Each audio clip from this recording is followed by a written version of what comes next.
Hi, this is Martha Chapman, and I am back with some more good food for your eyes, for your ears, and for your soul.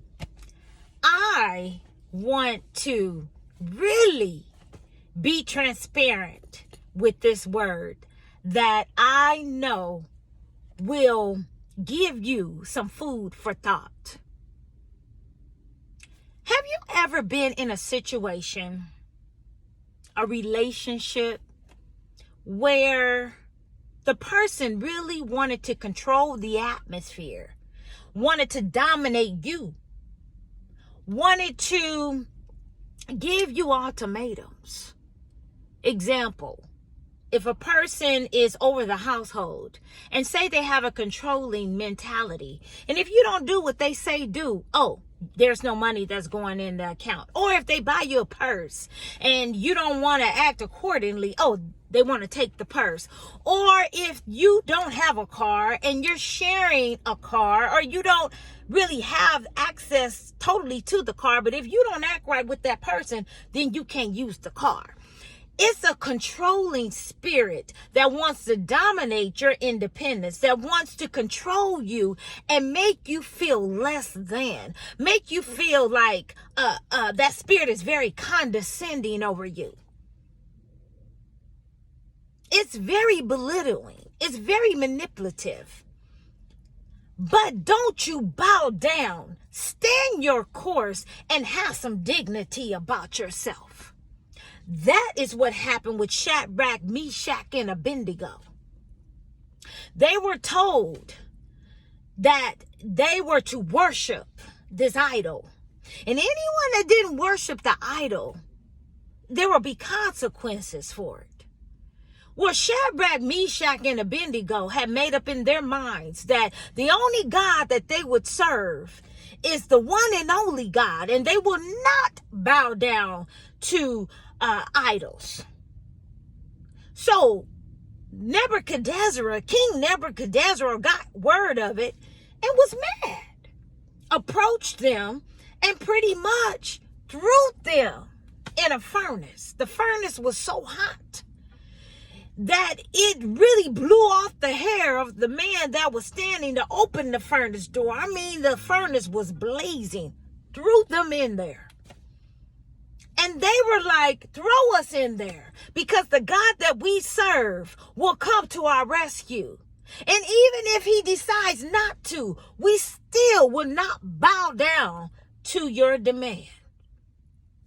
Well, they threw them in that hot furnace. And King Nebuchadnezzar was peering in. And did I say that they were bounded? Not only were they thrown in the furnace, but they were bound. And as King Nebuchadnezzar was peering in the furnace, they noticed the fourth presence. And they also were dancing in that furnace. The king had to open up the furnace door and free those men, because he then was a believer that it was a God that only could have done that, and not a false prophet. And then he became a believer of their God. Anyone or anything that's trying to control you, trying to belittle you, trying to manipulate you, have no power, authority, or dominion over you to do that. God will come to your rescue. God will continue to be your provider. God will continue to be your Jehovah Rapha, your Jehovah Jireh.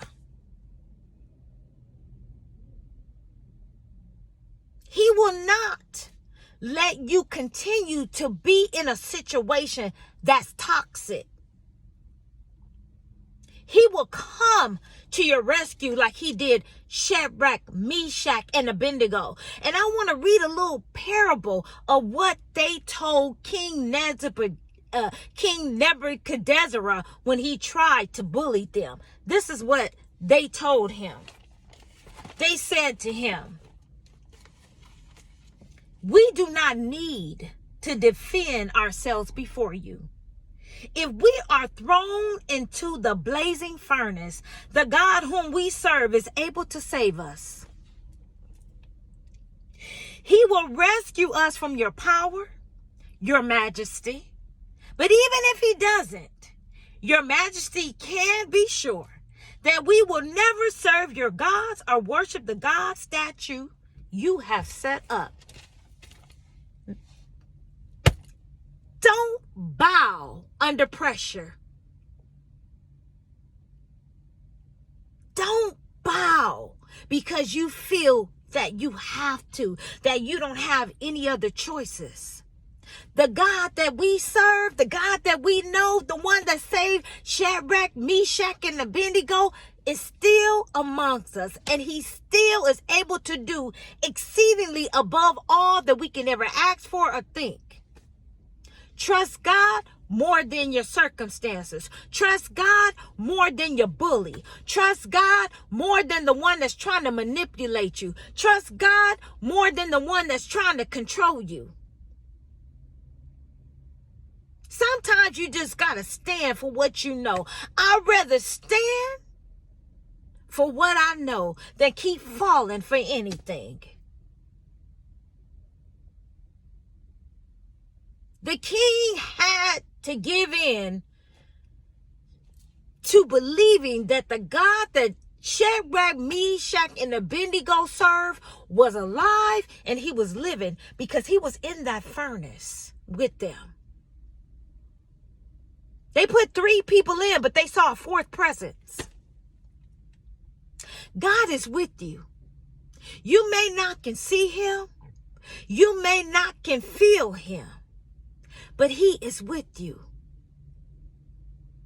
And he will bring you out. Oh, yes, he will. Keep trusting him.